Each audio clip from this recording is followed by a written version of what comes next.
Hello बच्चों, let's read this question. The question says, describe qualitatively the path of a charged particle in a uniform magnetic field with initial velocity parallel to the field. Basically इस question के अंदर हमसे क्या पूछा गया है कि हमें एक चार्ज पार्टिकल है, उसका पाथ के बारे में बताना है यदि उसकी इनिशियल वेलोसिटी को parallel to the magnetic field रखा जाए। तो इसके लिए हमारा की कंसेप्ट क्या हो जाएगा? की कंसेप्ट हो जाएगा force on a charge particle on a moving charge particle due to magnetic field तो ये फोर्स की वैल्यू अगर मैं इसको एफ बी से डिफाइन करूं तो ये मेरे पास क्या होगी? ये होगी क्यू वी क्रॉस बी। यहाँ पे क्यू मेरे पास चार्ज है, V is the velocity and B is the magnetic field. अगर इसको फर्दर सॉल्व किया जाए तो एफ बी की वैल्यू मेरे पास होगी, क्रॉस प्रोडक्ट को हल करेंगे तो ये आ जाएगा q we B sine theta. ये मेरे पास आ गया q we B sine theta. यहाँ पे थीटा क्या है?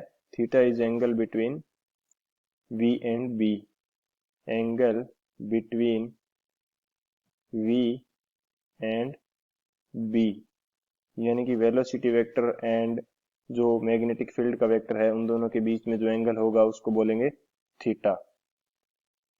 तो इसकी कंसेप्ट की हेल्प से हम लोग इस क्वेश्चन को सॉल्व करेंगे। अब अगर सॉल्यूशन में देखूं तो सॉल्यूशन मेरे पास क्या होगा? फोर्स की वैल्यू मेरे पास है F B which is equal to Q v cross B.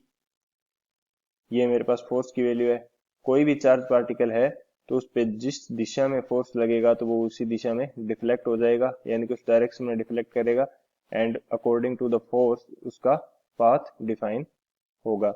तो अगर मैं, ये मेरे पास दिया हुआ है मैग्नेटिक फील्ड बी, मैं ज्यूम कर लेता हूं कि इस डायरेक्शन में मेरे पास एक यूनिफॉर्म मैग्नेटिक फील्ड बी दिया हुआ है।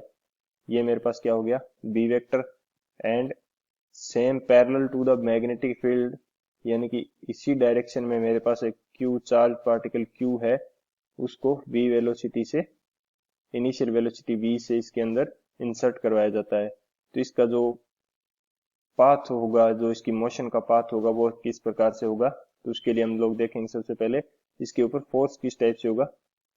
फोर्स की वैल्यू है मेरे पास F B which is equal to Q we B sine theta, यानी कि क्रॉस प्रोडक्ट को हल करेंगे तो ये मेरे पास आ जाएगा साइन थीटा। एंड थीटा क्या है? Theta is angle between v and B. तो इस कंडीशन में मेरे पास यहाँ पे थीटा कितना हो जाएगा?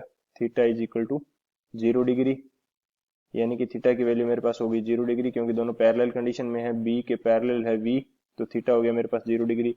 तो एफ बी ये मेरे पास क्या आ जाएगा? Q we B sine 0 degree. Sine 0 degree की वैल्यू क्या होती है? साइन 0 डिग्री होता है 0 के इक्वल। तो एफ बी की वैल्यू मेरे पास कितनी आ जाएगी? ये मेरे पास आ जाएगा 0। यानी कि अगर पैरेलल इंसर्ट कराया जाता है किसी भी चार्ज पार्टिकल को तो इसके ऊपर कोई फोर्स नहीं लगता।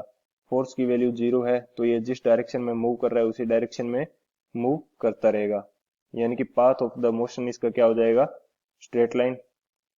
सो अगर मैं इसको यहाँ पे स्टेटमेंट के रूप में लिखना चाहूं, फोर्स इज 0, फोर्स की वैल्यू मेरे पास कितनी है? 0, force is 0, so path of the charge particle, यानी कि चार्ज पार्टिकल का जो पाथ है उसके ऊपर कोई फोर्स नहीं लग रहा तो वो चेंज नहीं होगा। Charge particle will be straight line, STRAIGHT, straight line. Path क्या हो जाएगा मेरे पास? Straight line. So final answer is straight line.